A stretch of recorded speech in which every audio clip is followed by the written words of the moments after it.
They put a collar on me and called it a crown. I was standing in the grand reception hall of the Kathra Imperial Palace when I first understood what they truly thought of me. The hall was enormous, built from pale stone that hummed with bioluminescent veins running through it like rivers. Seen from the sky, the light it gave off was cool, almost blue, and it made every surface look alive. The Kathera were tall, most of them over 2 m, with elongated limbs and skin that shifted between silver and deep violet depending on their mood and rank. They moved the way royalty always moves, slowly, like the room belongs to them and always has. I am Elias Grant. I am 5'11" in tall, with brown hair going gray at the temples, a face that people forget within 10 minutes of meeting me, and hands that look like they belong to a man who fixes pipes for a living. That was not an accident. The Terran Confederacy chose me for exactly those reasons. The ceasefire had been signed 6 weeks earlier. 12 million people were dead from the border conflict, most of them on our side. The Kathera had not lost much in comparison. They never did. They were older, stronger, and more advanced, and everyone in the known galaxy knew it. When they offered peace terms the Confederacy accepted before the ink was dry, and when those terms included a political marriage binding a human representative to the Empress here of the Dominion, the Confederacy sent me. I walked down the center aisle of that hall with 400 Cathar nobles watching on both sides. They were dressed in layered ceremonial robes, the colors of deep-sea water, and their collective bioluminescence made the air between them shimmer. They did not clap. They did not cheer. A few leaned toward each other and whispered. I heard none of it clearly, but I did not need to.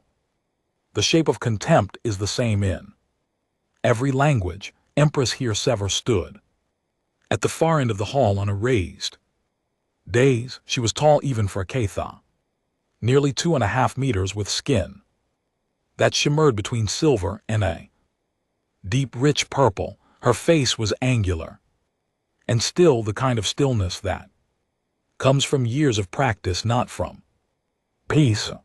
She wore a crown of woven bioluminescent fibers and a robe that trailed behind her for 6 m. She was extraordinary to look at. She did not look at me once during the entire walk to the dais. The ceremony was conducted by a Kathara elder whose name translated roughly to Keeper of the Long Accord. He read the peace terms aloud in both Ketha and a translation so mechanical it barely counted as language. When he reached the section binding me as the Confederacy's representative consort to the Empress, here several nobles near the front made a sound I had not heard before. My translator chip in my left ear rendered it as polite amusement. I stood straight. I kept my hand still. I said the required words when prompted. Sever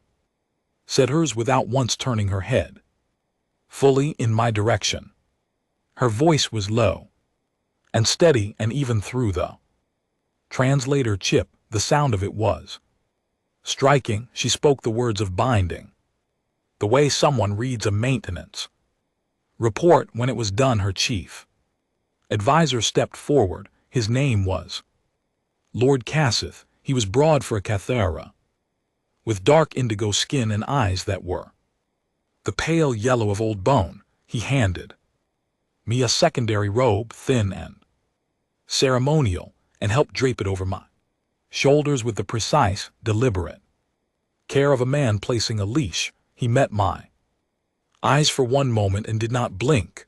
I smiled at him. Nothing in his expression changed. The reception that followed lasted 3 hours. I stood near Sever, who said 4 words to me in that entire Time, do not wander off. I did not wander off. I stood and I watched. Because watching was why I was there. I counted 17 distinct noble houses by their crest colors alone. I identified 3 separate conversations that stopped immediately when I came within earshot. I watched the way different advisors angled themselves toward or away from Cassith when he moved through the room, and I built a rough map of the political gravity in that hall, who orbited him, who stepped back, who watched him from across the room with an expression that had no warmth in it at all. I ate the food that was placed in front of me, which tasted like salted mineral water and something close to citrus. I drank the liquid they offered, which was safe for humans according to the medical briefing I had received, and which tasted like nothing at all. I nodded when nodded to. I did not speak unless spoken to, and I was not spoken to. A noble near the far end of the room, young by Cathara standards, and with the bright teal shimmer of the outer houses, leaned toward the elder beside him and said something that my translator Chip caught at the edge of its range. The peace pet, he said it with the bored confidence of someone who does not believe he can be overheard. I noted which house crest he wore. I noted which table he returned to. I noted who laughed with him. At the end of the reception, I was escorted to my quarters by 2 palace guards named, according to the roster I had been given, VTH and Orth. The quarters were at the northern end of the residential wing, 3 floors above ground level, and they were modest by palace standards, which still made them considerably larger than any apartment I had lived in. The walls were that same pale glowing stone.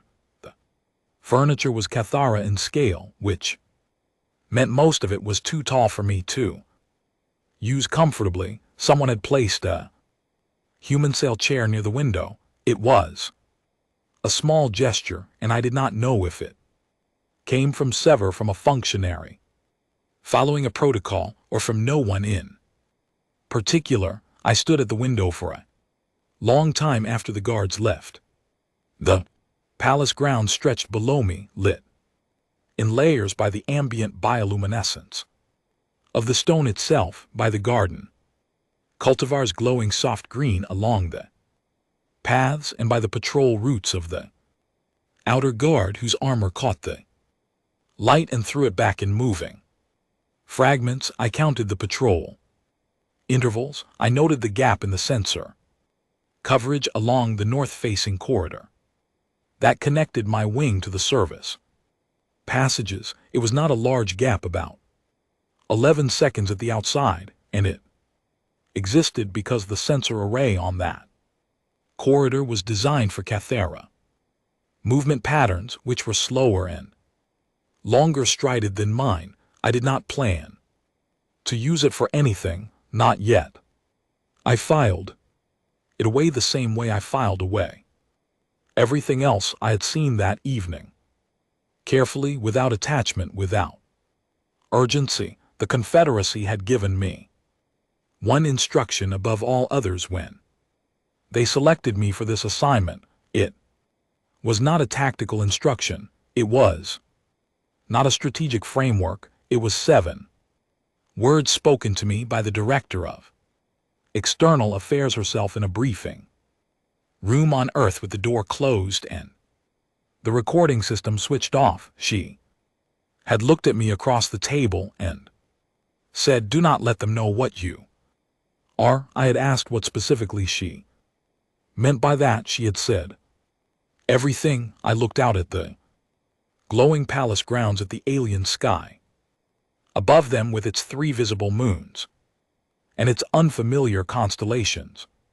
and I thought about those 7 words. They thought they had bought a hostage. They had bought a front row seat. 3 months. That was how long it took before they Dominion stopped watching me every moment of every day, not because they trusted me. The Cathara did not operate on trust, not with outsiders, not with each other. They stopped watching me with their full attention because I gave them nothing worth watching. I attended every ceremonial function I was required to attend. I stood where I was placed, and I sat when I was directed to sit.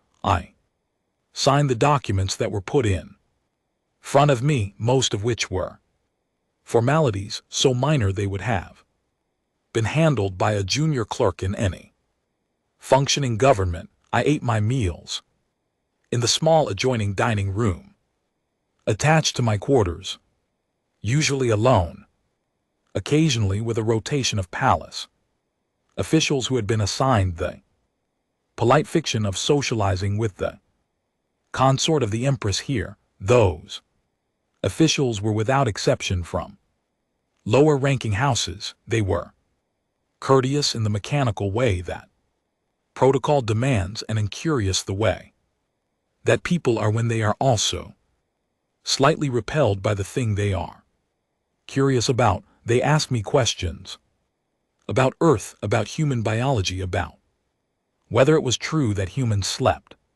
for 8 consecutive hours every night, and whether that felt from the inside like a small death. I answered everything honestly and without drama. Yes, we sleep roughly a third of our lives. No, it does not feel like dying. It feels like nothing at all, and that is part of why it works.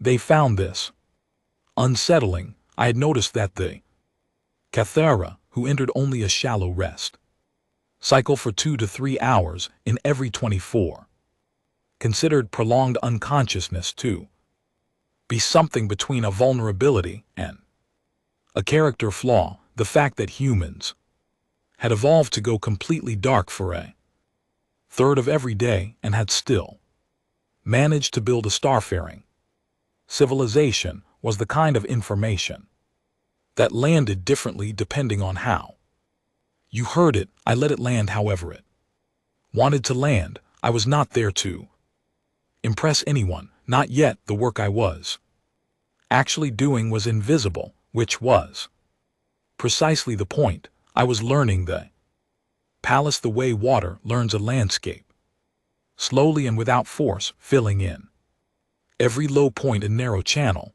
I learned the names of the guards on every rotation. I learned which servants were assigned to which nobles and which of those servants were also reporting to which faction. I learned the acoustic properties of the main corridor outside my wing, which carried whispered conversations further than anyone who had not specifically tested it would expect. I learned severally, not at first from a distance, through the geometry of how a court moves around its center. She was present at every formal occasion and absent from every informal one. She spoke in full, precise sentences and never repeated herself. She consulted Cassith before major announcements and after them, but not during, which told me she was still deciding whether to trust him or simply had not yet found a reason to stop.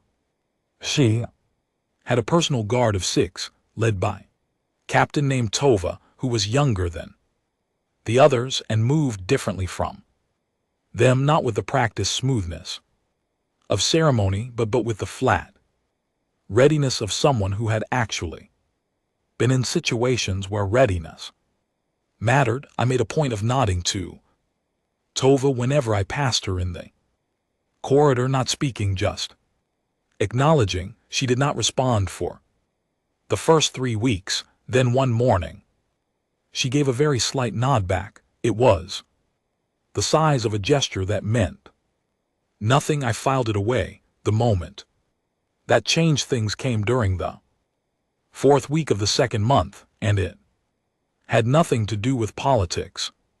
A supply convoy that was supposed to deliver medical and logistical materials to 2 of the Dominion's outer colonies, had been sitting in administrative suspension for 11 days. The problem was a jurisdictional overlap between 3 separate Dominion bureaucratic bodies, each of which had issued conflicting authorization codes for the same cargo manifest, which meant that by Cathara administrative law, the convoy could not legally depart until the conflict was resolved, which required a formal arbitration hearing, which required the submission of a proper petition, which required a counter-signature from a ranking official who was currently on a diplomatic mission to the outer systems. 11 days people were waiting for medicine. I found out about it because one of the junior officials who dined with mentioned it as an example of the frustrations of bureaucratic life in the Dominion, the way people mention frustrations they have given up on solving. He was not asking me for anything, he was making conversation. I spent 2 hours after dinner going through the administrative code texts that were available on the Palace information network, which my access level permitted me to read but not edit.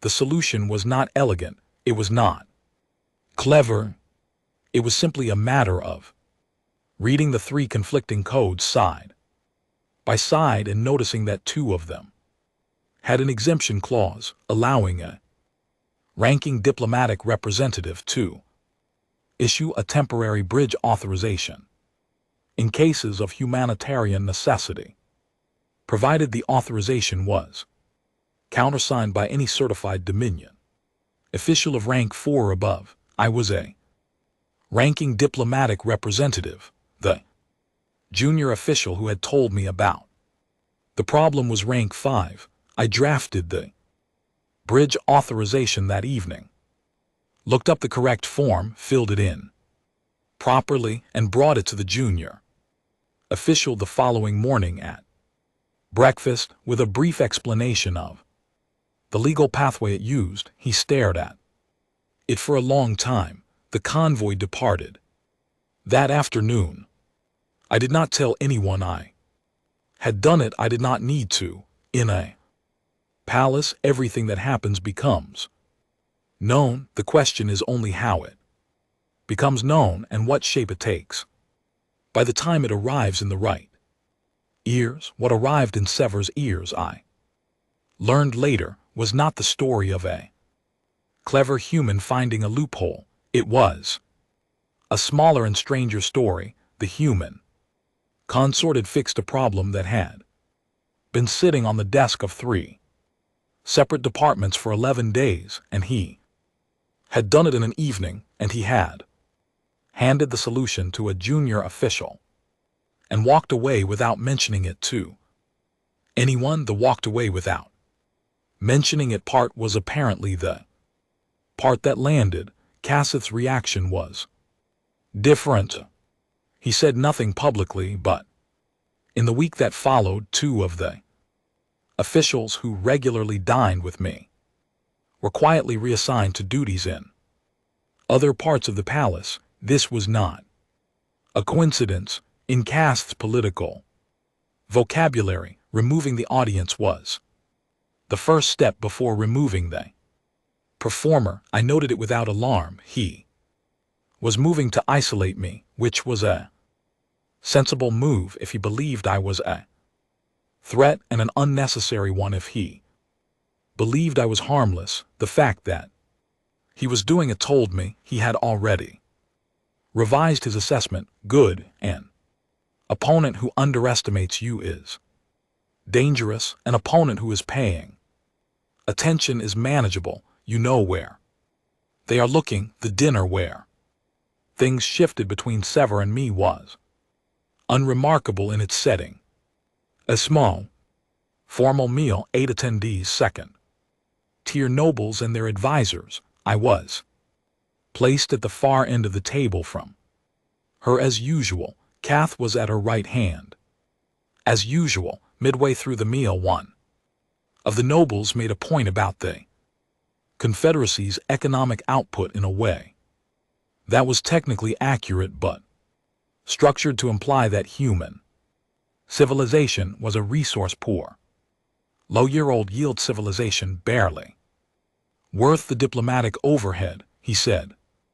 It pleasantly, he said it in the tone of someone making an observation rather than a provocation. I looked down the table at Kath while the noble was speaking. Cassith was watching me, not the noble me. He wanted to see how I responded to being diminished in front of my own consort. I turned to the noble and agreed with him.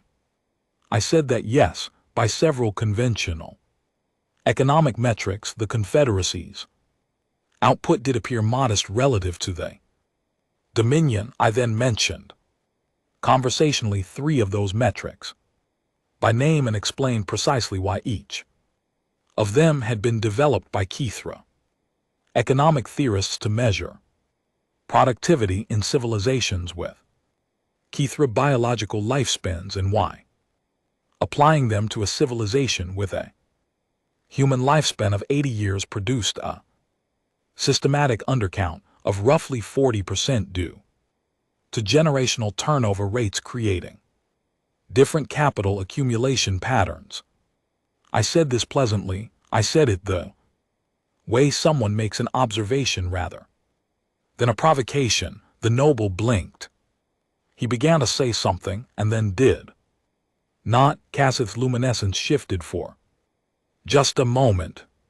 A flicker of something darker. I looked back at my food and said nothing else for the rest of the dinner. Afterward, walking back to my wing, I became aware that Sever had fallen into step a short distance behind me. I did not turn around. I kept walking at my normal pace. She said quietly in Cathara, "Why did you say that?" My translator rendered it immediately by replied in the same language which I had been studying since before my departure from Earth. My grammar was imperfect and she would know it. I said it anyway, because it was accurate. I said, "A pause, our footsteps in the empty corridor." You could have said nothing. Yes, I agreed. Another pause. Longer. Why did you not? She said. I stopped walking and turned to face her. She was 2 m away, tall and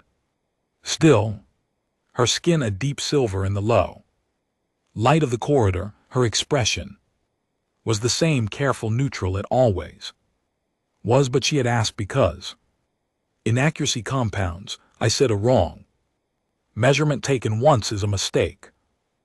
Wrong measurement accepted as standard becomes a foundation. I did not want your court building foundations on measurements designed for someone else. She looked at me for a long time, not with warmth, not yet, but with something I had not seen from her before. She turned and walked away without another word. I stood in the corridor for a moment after she was gone. Then I walked back to my quarters, sat down in the human scale chair by the window, and looked out at the 3 moons in the glowing gardens below. Tova was at her guard post at the end of the corridor. As I passed her door, she did not nod. This time, she looked at me directly, briefly, and said one word in Keith. The translator rendered it as careful. I was not sure if it was a warning or advice. I decided it was both. I thanked her quietly and kept walking. 2 days later, Cassith moved his first serious piece. I found out about it the way I found out about most things in the palace, not through any formal channel, but through the accumulation of small wrong details. A guard rotation that was 2 minutes early, a senior archivist who arrived at the records hall before it opened and left 10 minutes after Cassith's chief aide had departed through the side entrance. A supply order for the outer eastern wing, which was used only for overflow housing during large diplomatic gatherings filed 3 days before any gathering had been announced. None of these things individually meant anything. Together in sequence they formed a shape in the Terran Confederacy's Intelligence Division, where I had spent 11 years before moving into strategic advisory work. We had a word for this kind of reading. We called it reading the ground, not the map, not the intelligence briefings, not the classified intercepts, the ground, the actual physical and behavioral landscape of a place. Read the way a traveler reads weather, not by looking at a forecast, but by watching how animals are moving and which way the wind is carrying smell.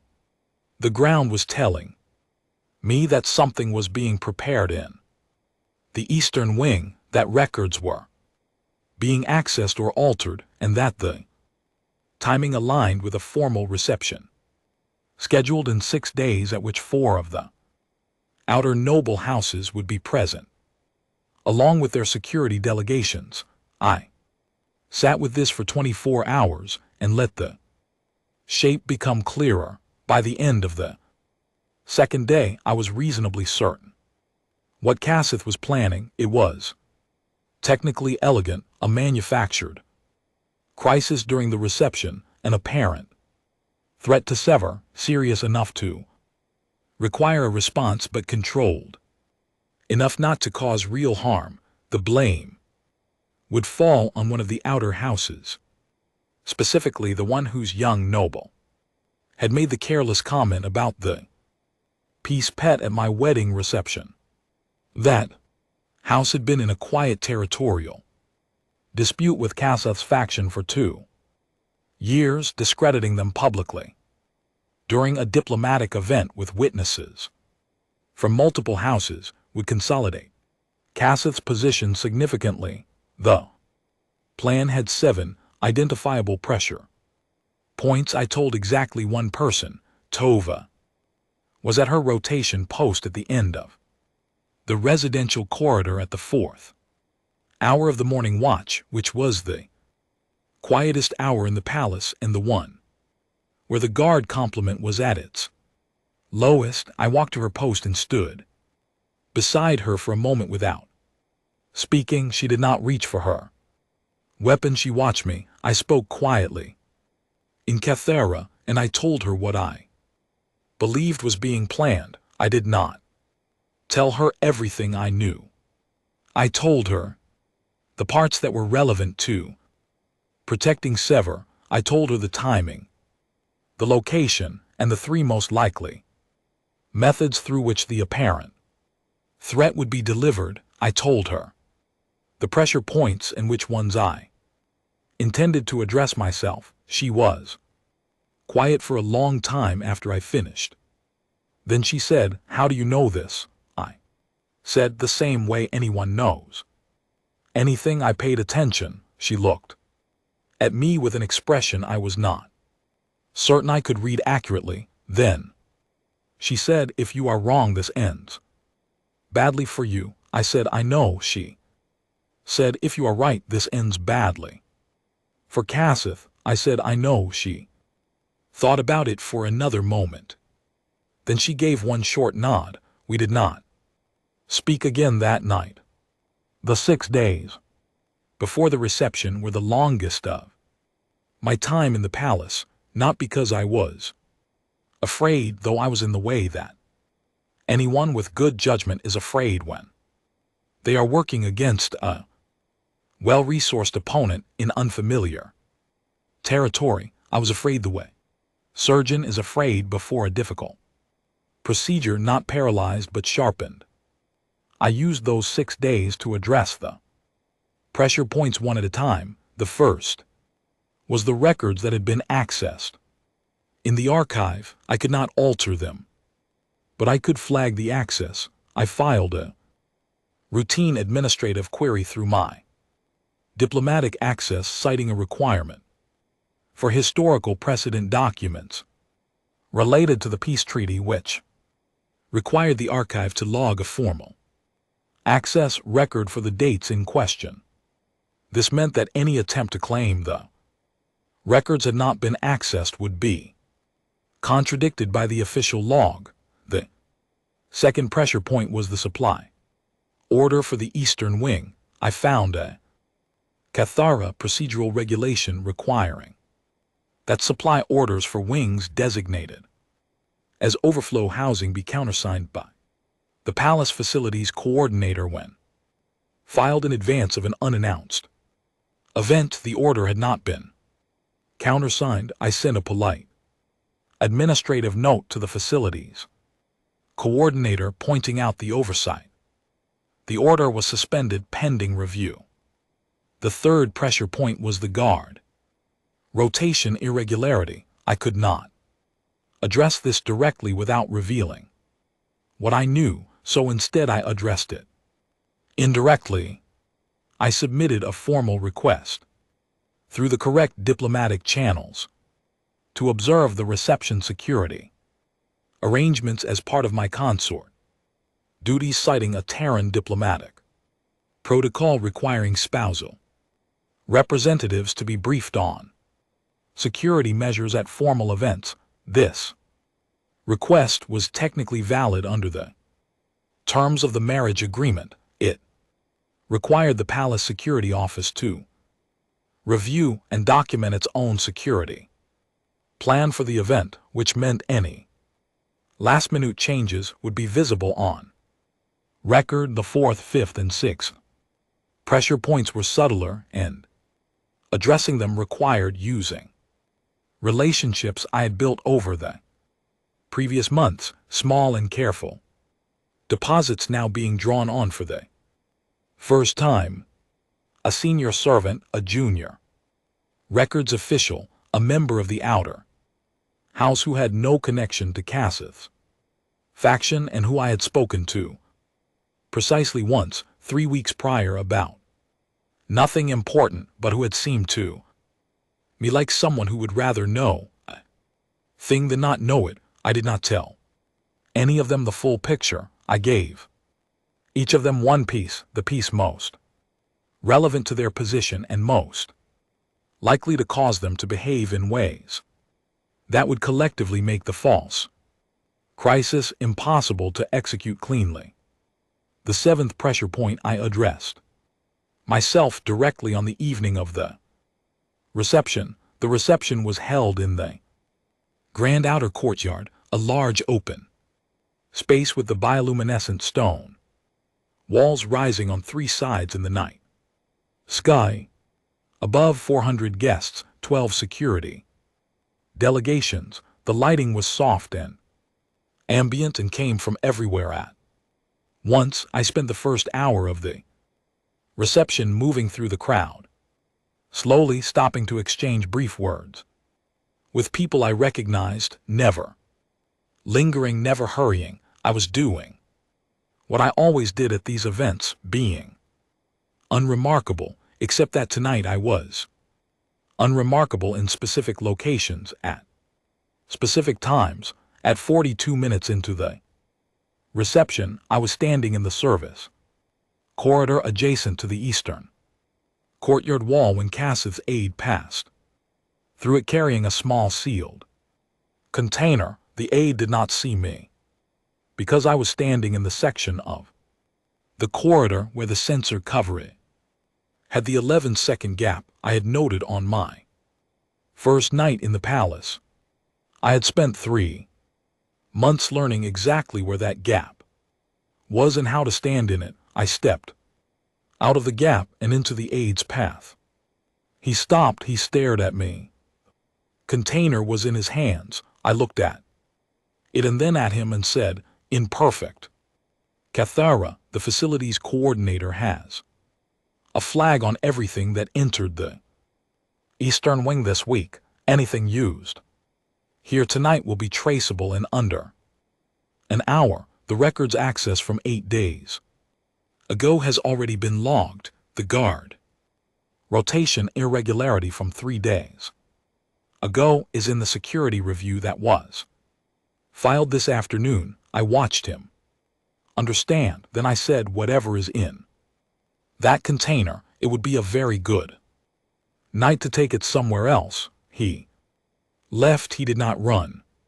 He walked quickly back the way he had come, and I heard the side door open and close. I went back to the reception. Cass's manufactured crisis did not materialize. The reception passed without incident.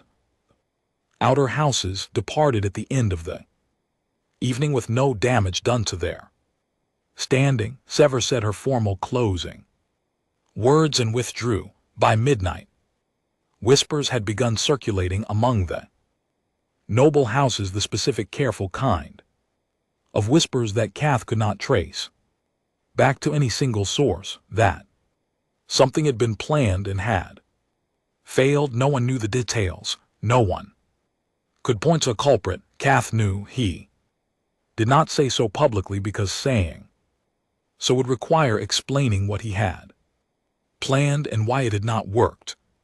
In the architecture of court politics that was worse than silence, I was in my quarters when I heard the knock at the door, not a guard's knock, formal and two beat, a single quiet knock. I opened the door. Sever stood in the corridor. No attendants, no ceremonial robe. She was wearing the plain secondary garments I had not seen her in before, and she looked for just a moment like a person rather than a position. She said, "You knew?" I said. She said, "Before it happened." I said, 3 days before. She was quiet. "Then why did you not come to me?" I said, "Because you would have been required to act through official channels, and official channels have leaks, and the plan would have changed rather than collapsed." Her luminescence was steady, a deep silver, unreadable. "The Cathara elder at the dinner last month," she said. "The old texts. Did you hear what he said about your people?" I said I had. "The patient ones," she said. I did not reply. She looked at me for a long moment, not with warmth, not quite, but with the particular attention of someone who has realized they have been looking at a thing incorrectly and is now trying to see it properly. She said, "This does not make us even." I said, "I did not do it to make us even." She turned to go, then she stopped. She did not turn back when she spoke. She said, "Casseth will not forget this." I said, "I know," she said, "neither will I." Then she walked away down the corridor, and I stood in my doorway and watched the empty space where she had been for a moment before I closed the vault door. I sat in the chair by the window. The 3 moons were high and bright. The garden paths below glowed their soft green. I thought about Casseth, who was intelligent and positioned, and now very angry. Anger in intelligent people with resources is dangerous, but it is also predictable. Angry people move faster than they should and communicate more than they intend. I thought about the shape of what would come next. He would not move directly. He would wait a few weeks to let the failure settle, and then he would do what anyone in his position would do when subtle action had failed. He would reach for something larger. I thought about that for a while. Then I went to bed. The move came 19 days later, and it was not what I had expected. I had modeled 7 possible actions Casseth might take. I had ranked them by probability, by resource cost, by the degree of political risk each carried, and by the damage each could do. I had been thorough. I had, I believed, been comprehensive. I had not modeled the one he chose because it required him to surrender something he had protected for years. It required him to sacrifice position in order to destroy. That is the kind of move that rational analysis misses because it depends on emotional escalation overriding strategic Self-interest, Cassith had always been.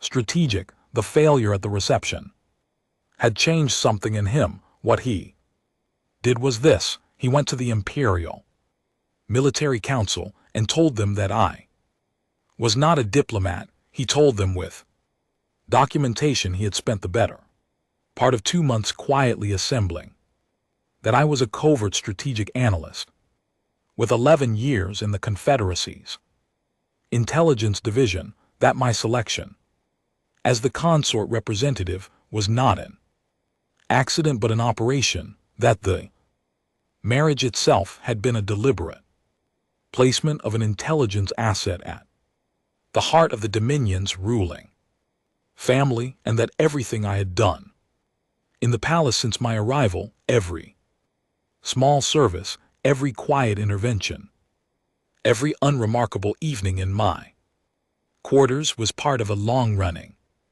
human intelligence operation targeting the Dominion's political structure.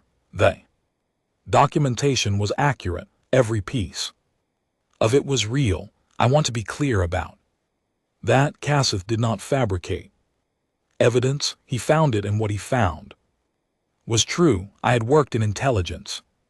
I had been selected in part because of that background. The Confederacy had not sent a harmless diplomat. They had sent someone who knew what they were doing. The council convened an emergency session within 4 hours of receiving Cassith's submission. Sever was notified and told to stand aside pending review, which was a legal mechanism the council had not used in 30 years and which placed her in an uncomfortable constitutional position. She could neither endorse nor oppose the proceeding without it being read as political interference. Cassith knew this. It was the part of his plan that was genuinely clever. I was collected from my quarters by 6 PAL security officers at the second hour of the morning watch. They were formal and correct and did not touch me.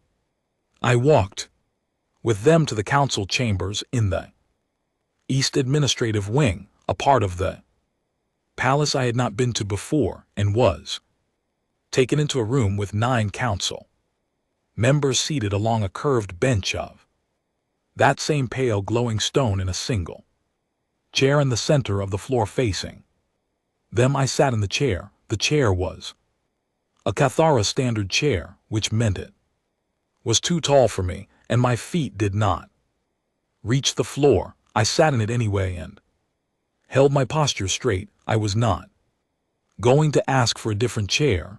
The senior council member, an elderly Cathara whose luminescence had faded to a dull silver white that you see only the very old, read the charges aloud. Deceptive placement, intelligence, infiltration of the diplomatic compact.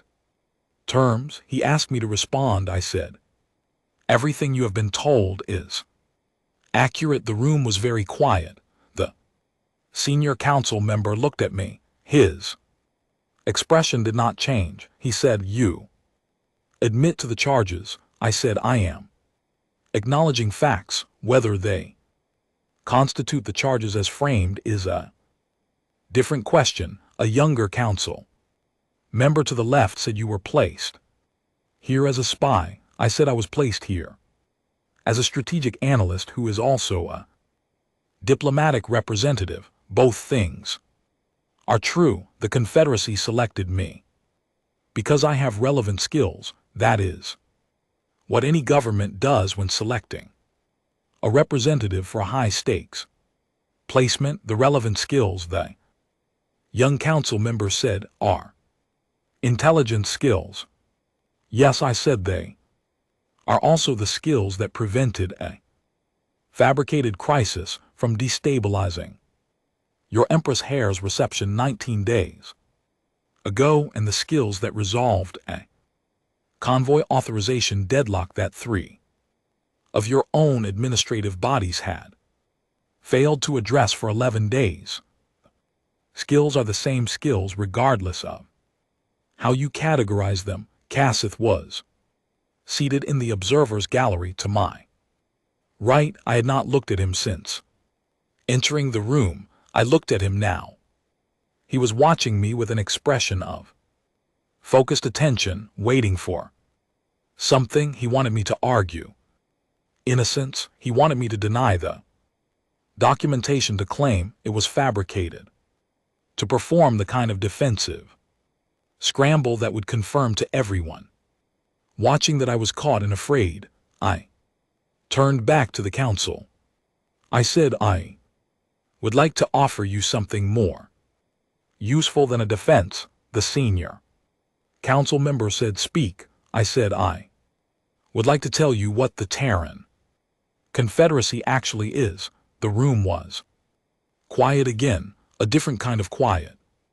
This time, I looked at the 9 faces in front of me, and I spoke clearly and without hurry. I told them about Earth.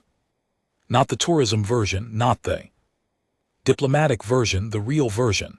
I told them about the 7 mass extinction events in our geological record, 2 of them partial, 5 of them severe, the last of which had occurred 45,000 years before our earliest written records and had reduced the human population to fewer than 10,000 individuals. I told them about the diseases that had killed 1/3 of our population in single decades. The ones we had cured, the ones that had returned, the ones we had inadvertently created and then solved. I told them about the 3 separate periods in our recorded history when our own technology had nearly destroyed us, and about how we had responded each time, not by retreating from the technology, but by developing the capacity to survive it. I told them about what human psychology looks like when it is under maximum pressure. I was precise about this. I told them what happens to human cognitive function under sustained threat, under resource deprivation, under the kind of collective trauma that would have, by every model we had studied in other species, produced civilizational collapse. I told them what happened. Instead, I said, we do not collapse cleanly. This is not a boast. It is a description of a mechanism when a human civilization is brought to a point that should end it. It does not end. It fractures, it contracts, it enters periods of darkness that can last generations, and then it begins again. Not the same way, not from the same foundation, from whatever is left. We have done this so many times that it is no longer an accident. It is a characteristic. I could see some of the council members shifting in their seats. Not uncomfortably, exactly more the way someone shifts when a conversation has moved into territory they had not expected. I said, the Cathara Dominion is older than the Confederacy by several thousand years. You are more advanced by most measures. In a direct conflict of sufficient scale, you would win. This is not a question, but a direct conflict of sufficient scale is not the only kind of conflict that exists. The senior council member said, you are describing a threat. I said, I am describing a reality. A threat is when someone tells you what they will do to you. I am telling you what we are. There is a difference. The young council member said, what is the difference? Practically, I said, a threat requires a choice. A description of reality requires a decision. Cassith spoke for the first time from the observer and LT, UNC and GT gallery. His voice was controlled but thin. He said, the human is performing. This is what intelligence operatives do. When they are caught, they reframe the conversation. I looked at him. I said, Lord Cassith, you have been trying to reframe conversations in this palace for The entire duration of my time here, I am telling the council the truth. I understand that distinction may be difficult from your current position. Several council members looked at Cassith. He said nothing further. I turned back to the senior council member, and I said, I will answer every question you have completely, and honestly, I have no interest in deception at this stage. Deception has a time and a place, and this is not it. This is the point where clarity becomes the only thing worth offering. Interrogation lasted 4 more hours.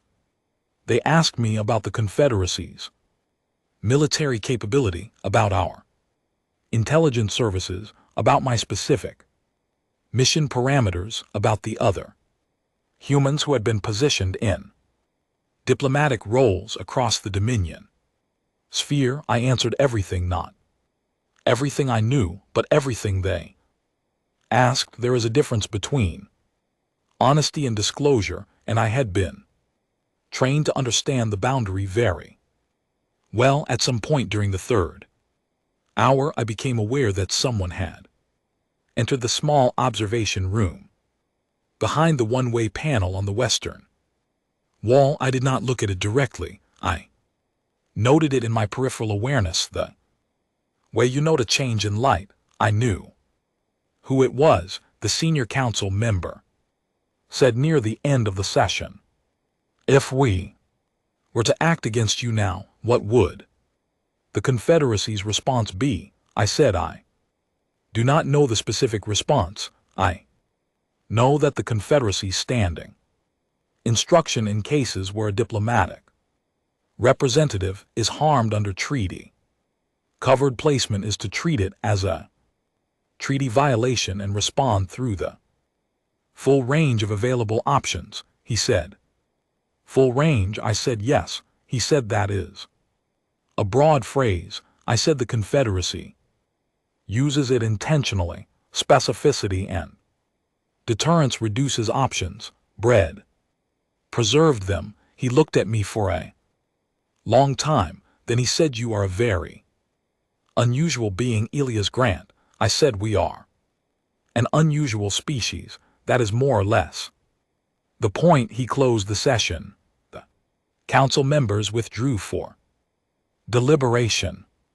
I sat in the center of the floor in the chair that was too tall for me and waited. After 20 minutes, the door of the observation room opened and Sever walked in, not through the formal entrance, through the side door, directly into the interrogation chamber.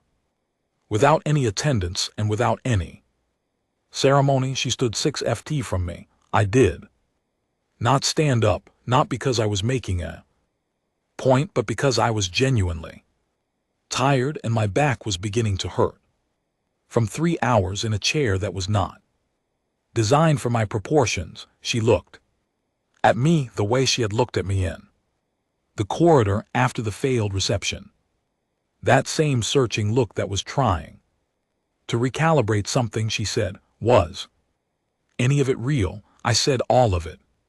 The convoy, the reception, everything. I said to you in the corridor, the translation argument at dinner, all of it was exactly what it appeared to be. She said, but you were also doing the other thing. I said, I was also doing the other thing. Both were real. People are allowed to be more than one thing simultaneously. She was quiet for a moment, then she said, what do you actually want from this marriage?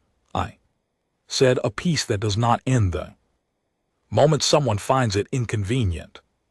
She said, and what does that look like? I said, I genuinely do not know. Yet that is a longer conversation. She looked at me for another moment. Then, for the first time since I had arrived in this palace, she pulled a chair from the side of the room, a Keith chair, too tall for me and apparently also slightly uncomfortable for her at this angle, and she sat down across from me. Not above me, not at a distance chosen. to remind me of the difference in our positions. Across from me, she said. Then we should start having it.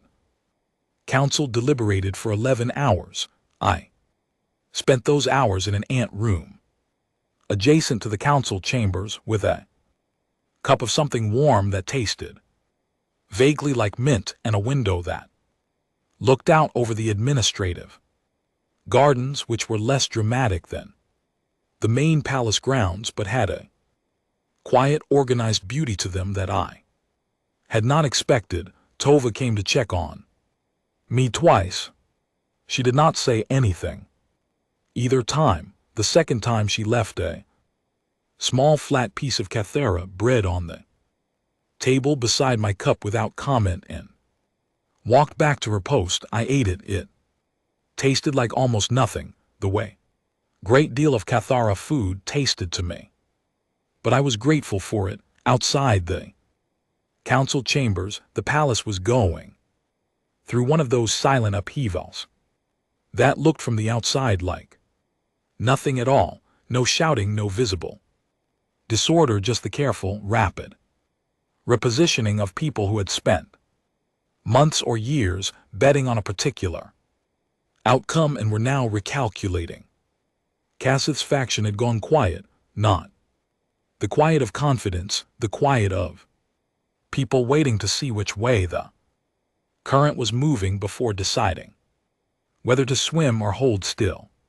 Several of the mid-tier noble houses that had been loosely aligned with his faction had already sent small signals, the kind of signals that courts use when they want to shift position without admitting they had a position. A scheduled meeting, quietly rescheduled, an aide reassigned to a less visible post, a message of inquiry sent to a neutral house rather than to Cassith's office. Cassith himself made his last move at the 8th hour of the council deliberation. He went to the public gallery of the administrative record hall and filed a formal declaration of constitutional crisis, citing the council's failure to take decisive action and calling in writing for the suspension of the peace treaty on grounds of Confederacy bad faith. The declaration was legally procedural and required a formal response from the council within 48 hours, which meant that even if the council ruled in my favor, they would still be required to spend the next 2 days responding to a crisis declaration that kept his accusation in the official record. It was the move of someone who had accepted that they were losing and wanted to ensure that losing cost the other side something too. It was in its way admirable. Sever dissolved it in 20 minutes. She invoked the imperial privilege of emergency constitutional suspension, a power that the Empress here held in reserve and had not been used in 40 years, and she suspended Cassith's declaration pending a formal review that she placed under her own office's jurisdiction. Then she sent a written instruction to the council that the deliberation should proceed without reference to the declaration. After that, she sent a second written instruction to the palace security office instructing them to relieve Cassith of his advisory credentials pending a conduct review. Both instructions arrived at their destinations before Cassith's aides could draft a response. The council issued its ruling at the 11th hour. I was brought back into the chamber to hear it. The senior council member read it aloud in formal cathara, and my translator rendered it in real time. The council found that while my background was not fully disclosed in the original diplomatic compact, the compact's language did not require full background disclosure for consort representatives, only for primary diplomatic envoys. They found that my actions within the palace had not on the available evidence constituted active intelligence operations targeting the Dominion. Security, they found that the most approximate threat to Dominion stability in the period under review had been the actions of Lord Cassith, and they formally referred that matter to the Imperial Conduct Review Body. They released me. I walked back through the palace to my quarters. The corridors were quiet at that hour. The early morning before the palace's daily rhythm had fully resumed. The stone walls glowed their usual soft blue-white. My were the only sound. I passed Tova's post. She was at it, steady and alert as always. She watched me pass. I said in. "Thank you," she said. "You do not need to thank me." I said I know I wanted to anyway. She looked at me for a moment with that same unreadable expression. Then she said, "The Empress here will want to speak with you this morning." I said I expected she would. I went to my quarters and stood at the window for a while. The 3 moons were still up, very low on the horizon now, pale in the early light. The gardens below were quiet. In a few hours the palace would be fully awake, and there would be decisions to make and conversations to have in the long, careful work of building something that might actually last. I thought about what Sever had said in the interrogation room. Then we should start having it. I thought about the senior council members' words. "You are a very unusual being." I thought about the Confederacy far away on the other side of the border. We had bled to defend, waiting for a message. I sat down at the desk in my quarters and opened the communication terminal and typed a short encoded message to the Director of External Affairs. She would be expecting something comprehensive and detailed. I kept it brief. Status ongoing, direction promisings, recommend patience. I sent it enclosed the terminal. Then I sat back and looked at the window and the 3 moons going pale in the early light of a sky that was not my sky, but that I had slowly and without drama learned to read. In 2 hours I would meet with Sever. We would sit across from each other in the same room, 2 people from civilizations that had spent years deciding whether to destroy each other, and we would begin the conversation that comes after all the positioning and the maneuvering and the tests of will, the conversation that is just 2 people trying to figure out whether they can trust each other enough to build something neither of them can build alone. It would be slow. It would require patience of a kind that I understood and that she was, I believed, beginning to understand. Outside in the corridor I heard the palace coming awake, the distant sound of the morning changeover in the guard rotation, a door opening somewhere, the first footsteps of the day beginning. I had been called a peace pet, a hostage, an infiltrator, and by one council member who said it with something close to respect, a very unusual being. I was none of those things, or perhaps all of them, in the way that humans tend to be many things at once without finding it contradictory. I was Elias Grant. I had been sent here to secure a peace. I was going to do exactly